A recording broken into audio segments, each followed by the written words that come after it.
Hi, I'm Beth Keener-Flannery, and my brand is Beth Keener Designs. I began this journey back in 2009. I was living in Nashville, Tennessee.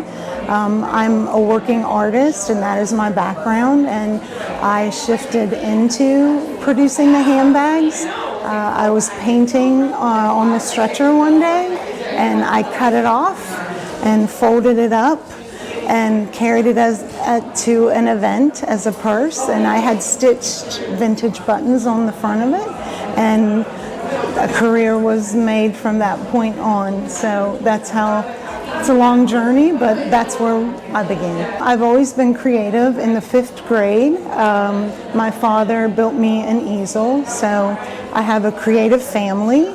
And my background is in the visual arts, trained as an artist and a designer, and I really began to love utilitarian things. So the handbags that I create I typically make a one-off bag or a very short run. And I want to make things that are as unique as the women who carry them. This collection that's specifically for the show, for me, it's faith-based, so it's about salt and light and the sturdiness that we need to have in life, and still avant-garde, you know, so want to be forward-thinking in that way. And being in Paris, I thought this is a place to really explore and go a little bit further.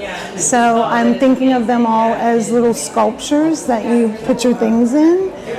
So that's pretty much the premise of what I hope others can see when it comes down the runway. Everything that I work with in terms of materials are ethically sourced, in terms of whether that be leather, even hardware.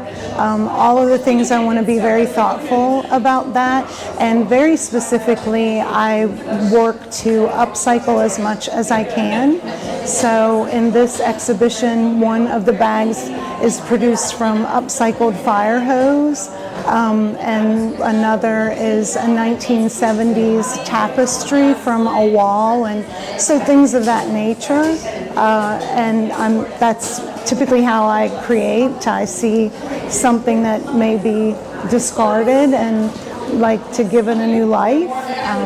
So that's at the root of what I do, whether it's on a canvas or in a handbag. The advice that I would give for young designers, and I've been asked this over the years, I turned 55 on Friday, and so I've done this quite a long time working within the arts, and I tell all young people, you need to love what you do. And that sounds very simple, and perhaps it is, but you need to love what you do, because this is not an easy road.